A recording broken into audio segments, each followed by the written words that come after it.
والسماء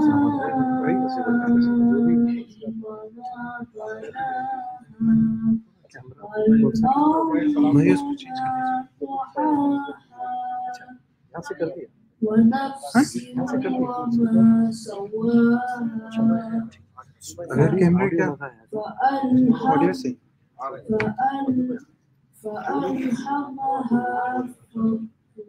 فجورها وتقواها قد أفلح من زكاها وقد خاب من دساها كذبت ثمود بطغواها إذ انبعث أشقاها فقال لهم رسول الله ناقة الله وسقياها فكذبوه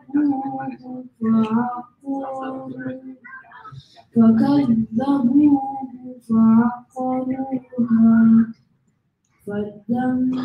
فدمدم عليهم ربهم بذنبهم فسواها ولا يخاف عقباها صدق الله العلي العظيم. محمد وعلى محمد صلى الله عليه وسلم.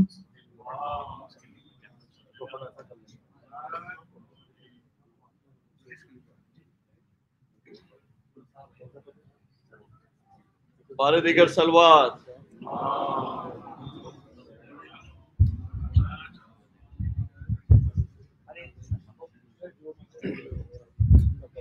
Bismillahirrahmanirrahim. I would like to invite Maaulana Sarmadi Rizvi to come and give us a speech. Nare Salawat.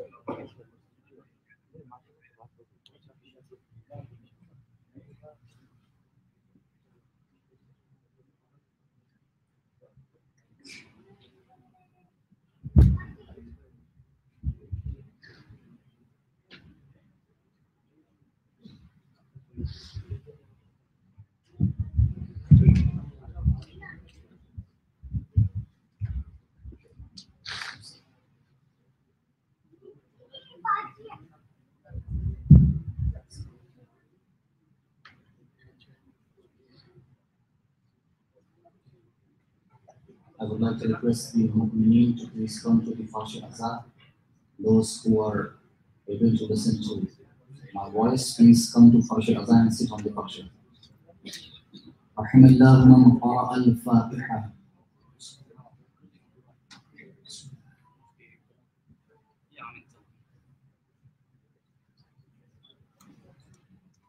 English vielleicht taze shortcuts. What do you mean? You outside? Oh, taze shortcuts. لا حول ولا قوة إلا بالله العلي العظيم. حسبنا الله ونعم الوكيل، نعم المولى ونعم النصير. أعوذ بالله من الشيطان اللعين الرجيم. بسم الله الرحمن الرحيم. الحمد لله الذي دل على ذاته بذاته، والذي خلق المشيئة ثم خلق الأشياء بها. والصلاة والسلام على أشرف الأنبياء والمرسلين، الملقب بالطه والمثنى بأبي القاسم محمد. اللهم صل وأهل بيته الطيبين الطاهرين المعصومين المنتجبين المنتخبين المظلومين الذين أذهب الله عنهم الرجس وطهرهم تطهيرا.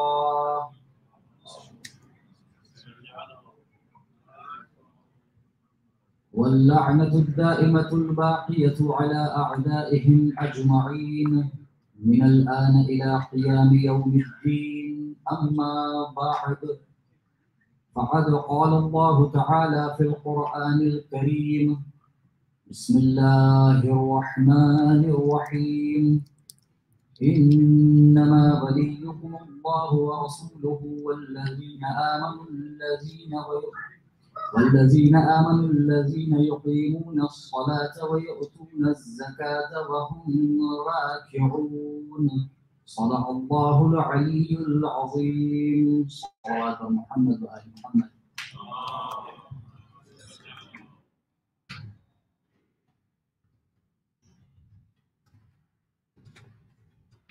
Muhammad sallallahu alayhi wa alihi wa sallam has said, ارفعوا أصواتكم بالصلاة علي. When you are sending salutations upon me, raise your voice. لأنها تذهب نفاق القلوب, because it drives away the hypocrisy if there is some in your heart. So please make sure that when you are reciting the salawat, recite it in your loudest of the voices. اللهم صل على محمد.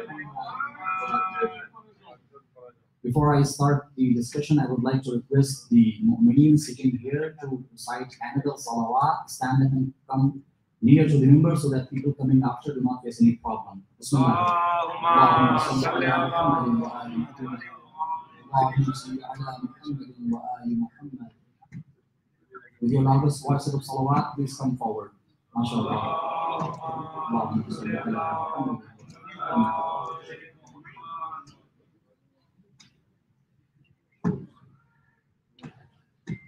One more salawat before we start. اللهم صل على محمد وآل محمد.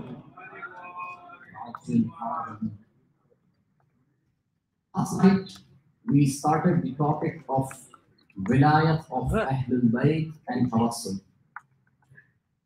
There were a few points that we discussed, including the definition of the word wilayah and the definition of the word taqwiyyah itself. And after that, we shed light upon some of the relevant points. But we noticed last night, and I was also later informed that most of the mu'mineen were not present from the beginning. So it would be really beneficial for all the mu'mineen present tonight, that we do a small recap of the last night's speech.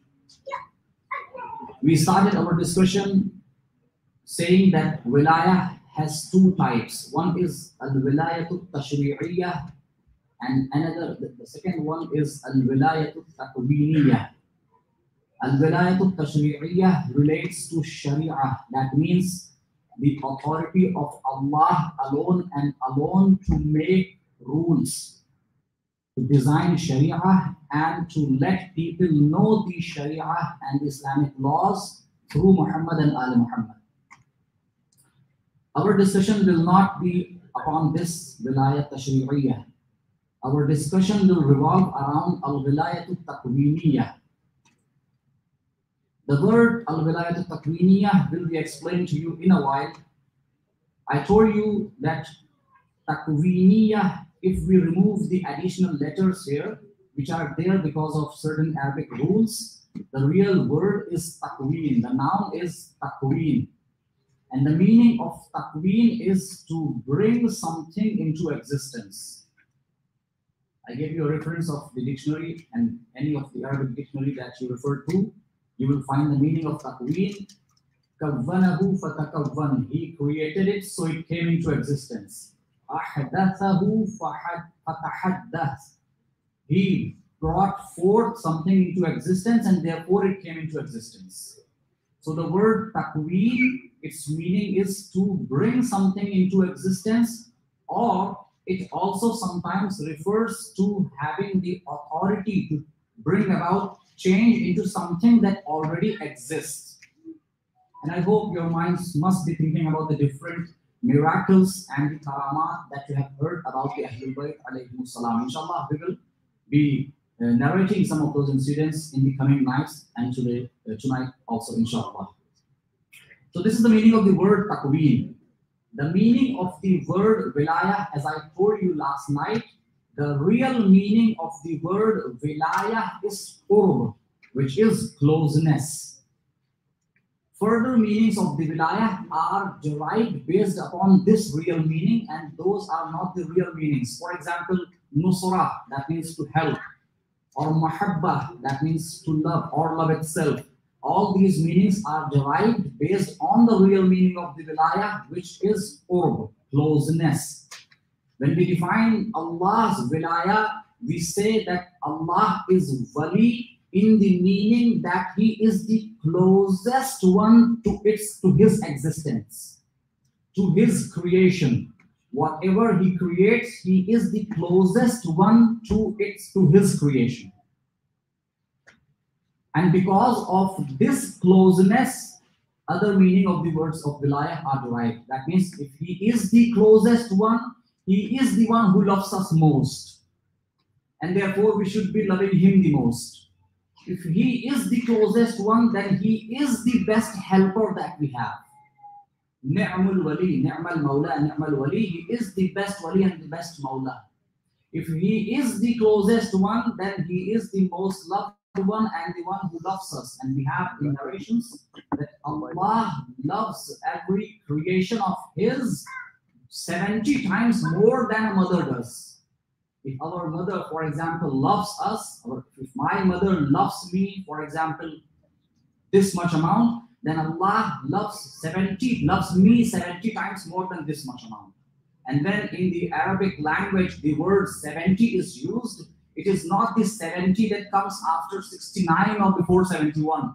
When the word 70 is used in the Arabic language, it means a lot, abundant, which is something which you cannot count, something which you cannot fathom the quantity of.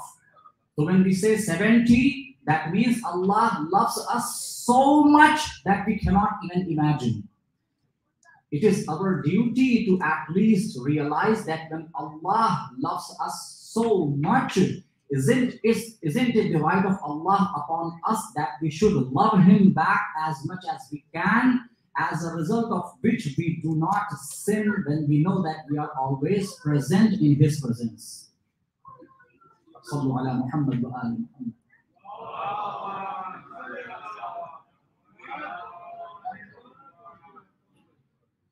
So the word takween means to bring something into existence or to have the authority to bring about some change into something that is already existing.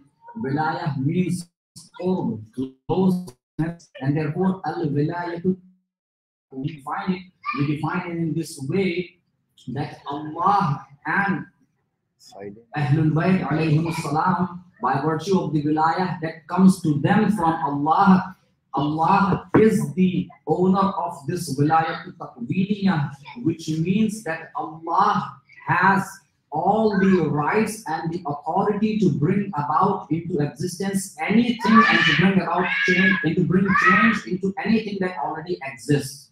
He has the authority over the entire universe.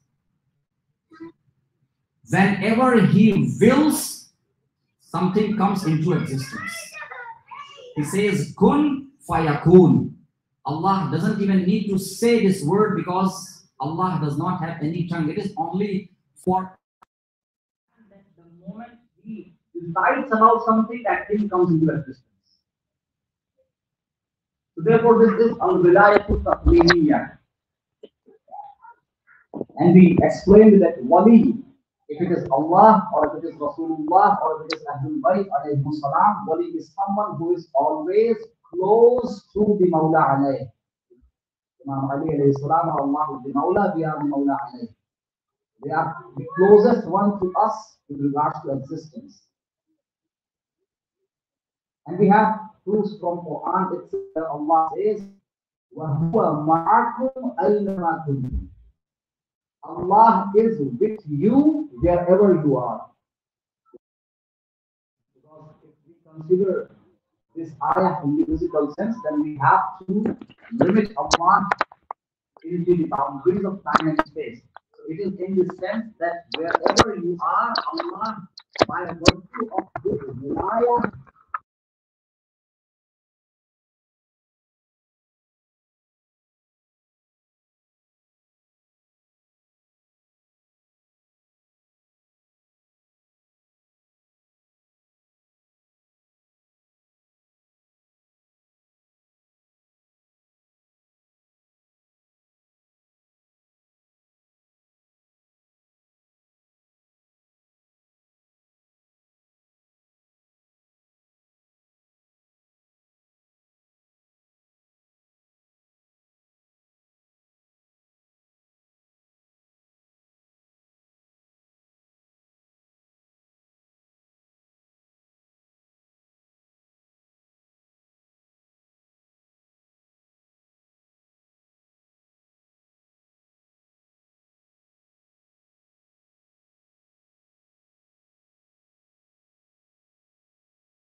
chapter number 5, verse number 55.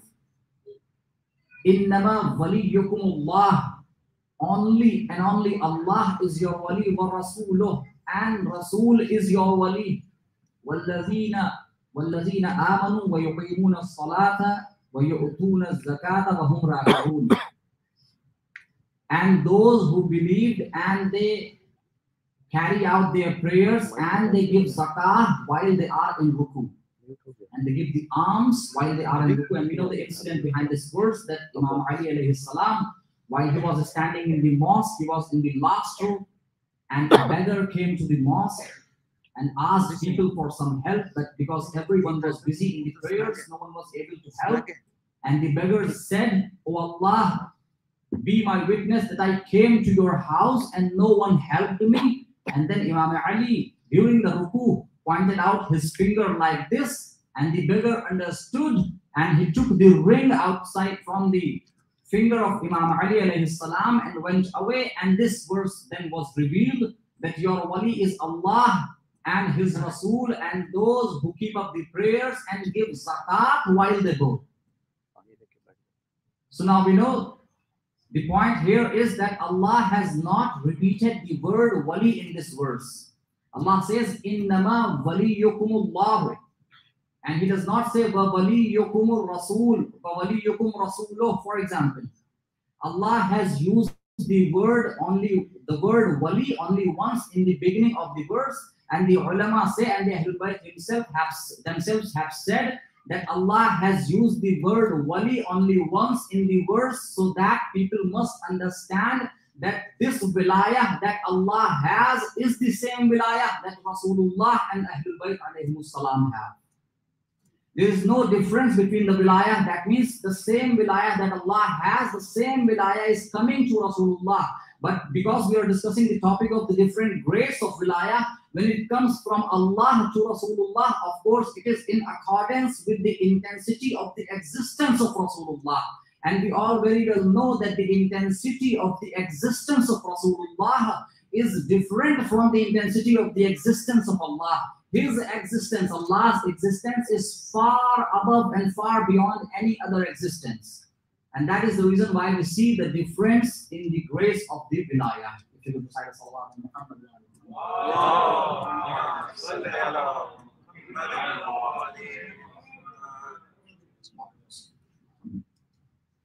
So therefore, the wilayah has different grades. And therefore, when we talk about Allah, He has the same wilayah with the absolute intensity. And when it comes to Rasulullah and his Ahlul Bayt alayhimus salam, it is the same wilayah, but not with the same intensity that Allah has. I hope whatever I am saying here in front of you, you are able to grasp. The next point, which is quite important, and with the help of which we will further clarify certain things in the coming nights, is that this wilayah, someone who has this wilayah is known as wali, and this wilayah, someone who has this is not a two-way relationship. What do I mean when I say it's not a two-way relationship? For someone to be a father, try to understand this with this example. For someone to be a father, he needs to have a son or a daughter. When we say, I am a father, it is understood that I have a son or a daughter. So it is a two-way relationship. I cannot be a father without having a child, isn't it? You cannot be a teacher without having a student. Therefore, these are two-way relationships. But for the wilayah, for someone to be a wali, someone who has the wilayah, it is not a two-way relationship, so that if someone has to be wali, there should be someone who is his follower. No. Allah was there when there was no one existing, and He was the wali then too. And the moment He brought forth into existence Muhammad and Ali, their light, the moment their nur came into existence, they had this wilayah. And they did not need anyone to follow them so that they became their wali. And that is the reason Rasulullah says, Kuntu Nabiyan wa Adamu bainal ma'i wa teen. I was a prophet even at the time when Adam was between water and the mud. So even then, Rasulullah sallallahu alayhi wasallam was a Nabi and he had this wilayah. So therefore, for someone to be a wali, there is no need for them to be a follower. The moment Allah creates them, they are the wali. It is said that just like you cannot separate the hardness of a stone from the stone itself, just like you cannot separate the wetness of water from water itself, in the same manner, the wilayah of Ahlul Bayt cannot be separated from them. Even if they leave this world, their apparent existence, their zahiri existence has left this world. Their body is in the grave, but their nurani reality, the reality of the light, the reality of their soul and the nafs is still alive. And that is the reason, even when they are not alive in this world, we call them and they come for our help. Because of this wilayah. Because if a prophet dies, if Rasulullah sallallahu alayhi wasallam has left this world, all the imams, the 11 imams have left this world, that does not mean that they have lost their wilayah. Their real existence, which is light, which is nur, is still there, and by virtue of that existence, by virtue of that reality, they still listen to us. And when we say, Ya Ali Madad, Ali goes to the Lord of his believers to help them. Sallu ala Muhammad wa ali Muhammad.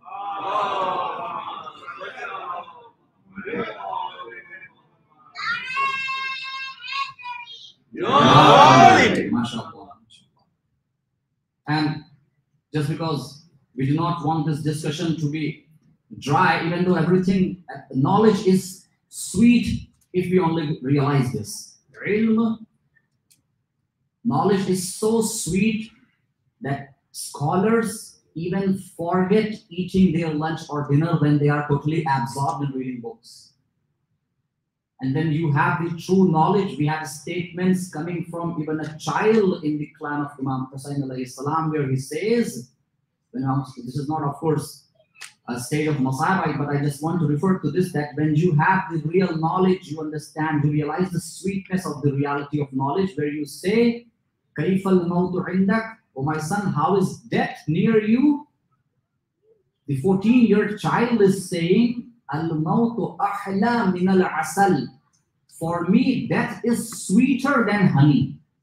When you realize the importance of knowledge and the importance of the realities that exist, you say such things. But still, just to keep the discussion going so that I have your complete focus, let me narrate in front of you one incident where we can see the wilayah that Ahlul Bayt alayhimus salam hold, and that they have been given this wilayah by Allah so that the wilayah and the authority of Allah is manifested through them. If you want to know the glory and the majesty and the powers and the qualities and the characteristics of Allah, know this, that you will never be able to know it directly by going to Allah or seeing Him. If you want to know the characteristics and the attributes and the power and the authority of Allah, come to the door of Ali ibn Abi Talib, see his knowledge and understand how much knowledgeable Allah is. See his wisdom and understand how much wise Allah is. See his bravery and understand how much brave Allah is. See his powers and authority over this entire universe and understand, if the slave of Allah has this much authority, how much authority Allah Himself has over this existence. This is the only way. Ahlul Bayt alayhimus salam, bina urif Allah. Whatever I am saying here in front of you is in the light of the narrations and the Quranic verses. Bina urif Allah, bina ubid Allah. Allah is known through us, and Allah is even worshipped through us. So they are the only doors. Anyone who tries to bypass Ahlul Bayt alayhimus salam with a Wahhabi mentality to reach Allah directly is only going to burn. In this world, he will be burning because of the enmity of Ali ibn Abi Talib that he has in his heart, and in the hereafter he will be burning in the hellfire where Ali and Muhammad themselves will throw their enemies in the hellfire. Inshallah. Sallu ala Muhammad.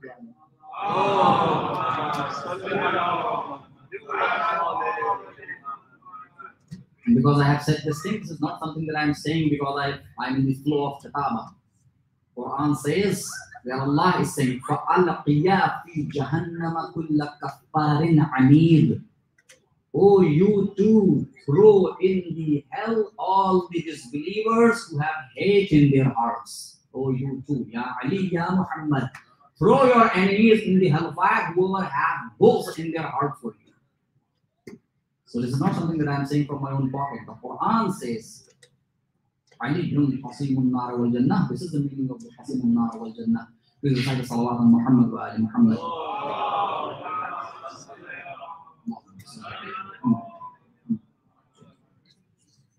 Therefore, the incident that I was trying to narrate in front of you is, and you must have heard this incident from your elders almost tens and hundreds of times, that people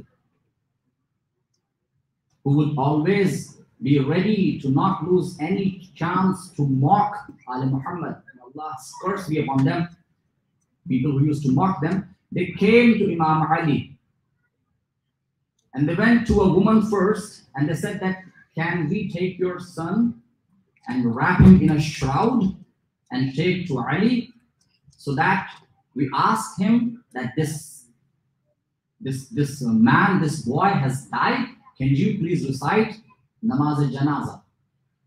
And once he is done reciting the Namaz al-Janazah, we will mock him by telling him that this person is alive, and you say that you know ghaib, you say that you have the knowledge of the unseen, and you have recited the Salatul Janazah on someone who is already alive. And that woman also was the enemy of Ali ibn Abi Talib, so she agrees. But once this boy was presented in front of Imam Ali alayhi salam, wrapped in a shroud, in a coffin, Imam Ali asked them thrice, do you want me to recite Salatul Janazah? And they, for all the three times, said, yes, we do want. And then Imam Ali alayhi salam recited the Namaz al-Janazah. And the moment they thought of mocking him by opening the shrouds so that they show Imam Ali that that boy was alive, and that Imam Ali's claim that he knows the unseen is false, the moment they opened the shroud, they found that the boy was dead. And Imam Ali showed them his power, that when you bring someone alive to me with the intention of mocking me, and I asked you three times, when Ali alayhi salam, when he recites the Salatul Janazah of someone with the intention that this person is dead, because Ali intended that this person is dead, and because he is the wali of Allah, who when intends something, that thing comes into existence, or that thing has to happen. When Ali intended that this person is dead, that person became dead. Imam Ali alayhi salam showed his wilayah. Just like Allah, when he intends something, he brings that thing into existence. Ali intended and that person became dead. And in the same manner, when Imam Hassan and Hussein asked Janab Fatima Zahra, are we going to wear our clothes? Tomorrow is Eid. Are we going to have new clothes? Even though Janab Fatima has not given the clothes to be sewn to any tailor, but because she said that your clothes have been given to the tailor, because this Siddiqa moved her lips.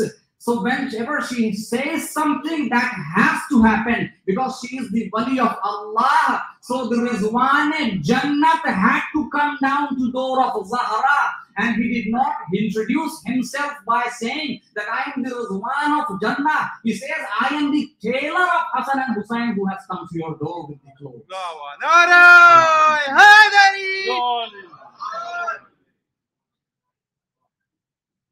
If Siddiqa Tahira says something, Those truthful ones are different, who has to say something according to what has happened. The station of the truthfulness of Ahlul Bayt alayhi salam is such that when they say something, that thing has to happen.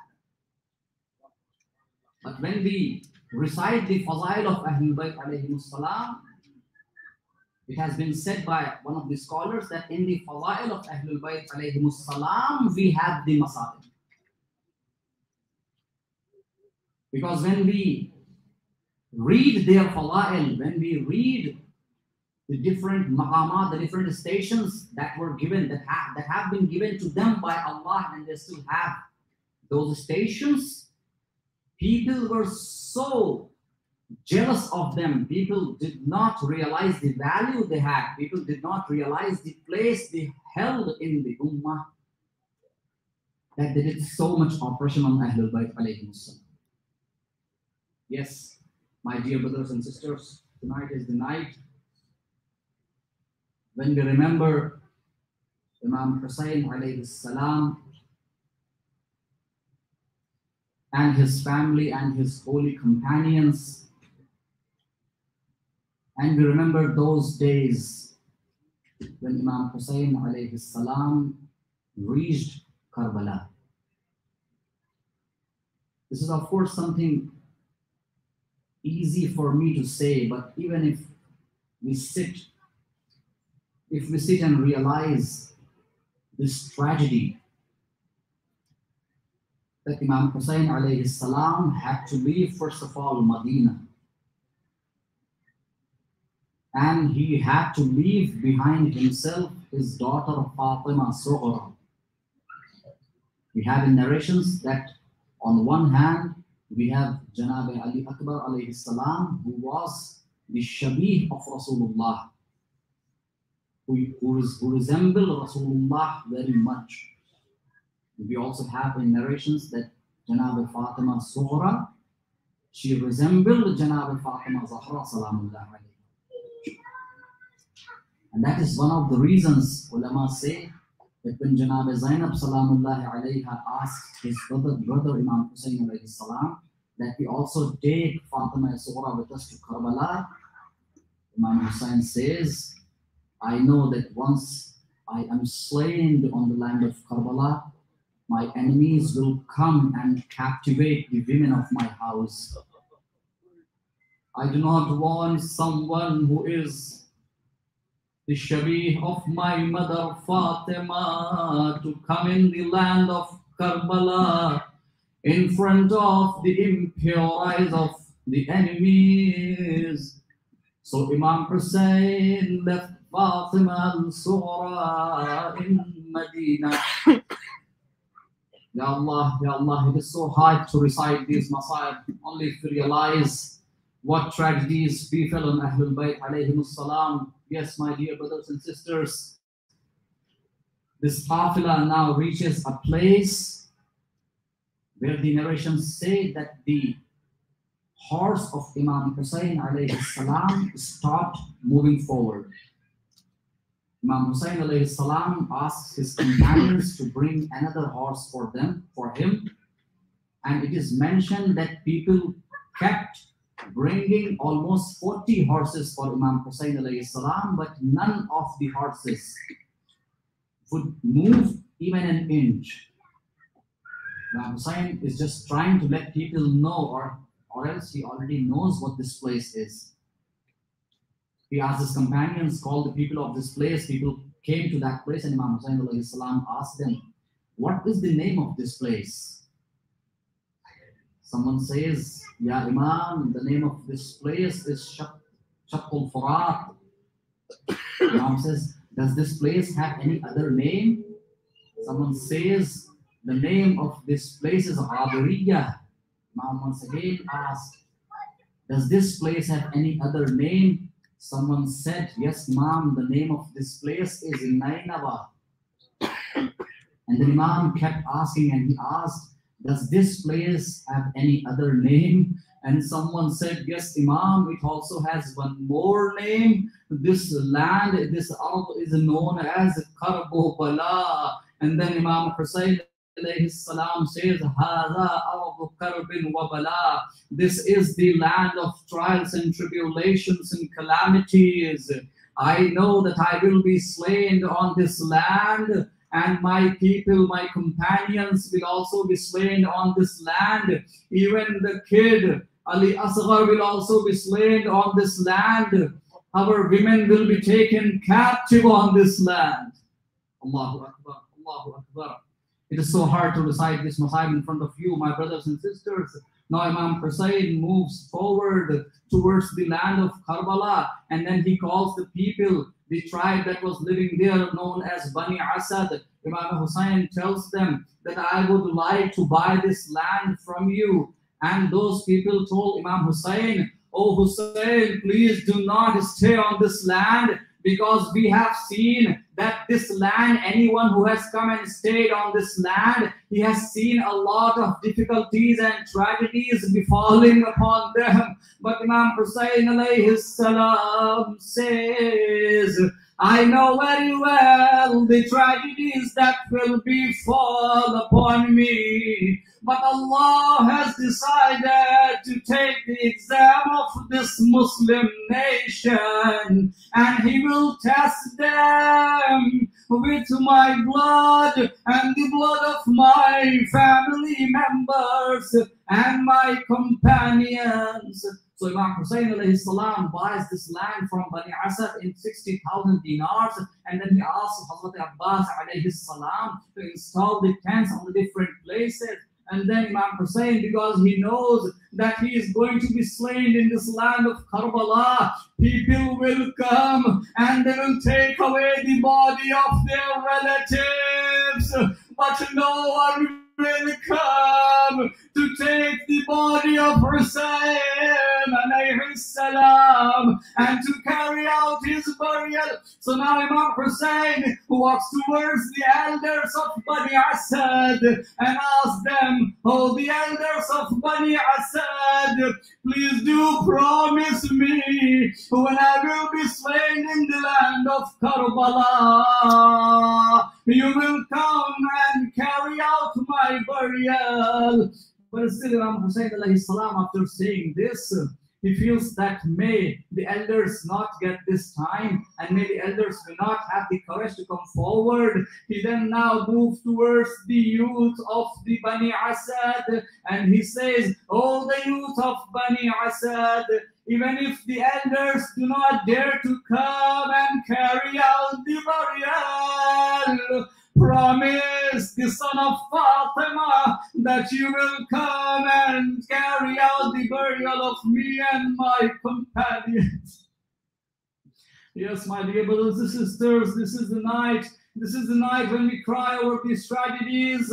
Imam Hussein is that Hussein who never asked anyone anything, and he would always give others whatever they asked. But today Hussein is so gharib that after the youth, Hussein now goes to the children of Bani Asad, and he then sits in front of them and he asks the children, "Oh, the children of Bani Asad, please do promise me that when I will be slain on the land of Karbala, if your elders and your youths do not come for our burial, please do come to the land of Karbala and carry out the burial." Assalamu alayka ya Aba Abdullah wa sallallahu alayka wa alihi wa ashabihi. ألا لعنة الله على القوم الظالمين وسيعلم الذين ظلموا أي منقلب ينقلبون إنا لله وإنا إليه راجعون. Oh Allah, please accept our prayers and please accept this majlis of ours. Oh Allah, I ask you in the name of Muhammad and Ali Muhammad, if anyone is sick among us, please do give him shifa. Oh Allah, I ask you in the name of Muhammad and Ali Muhammad, hasten the reappearance of the Imam of our time, Imam Zaman alayhi salam, and declare us among his loyal companions so that we fight along him, your enemies and the enemies of Ahlul Bayt alayhim salam.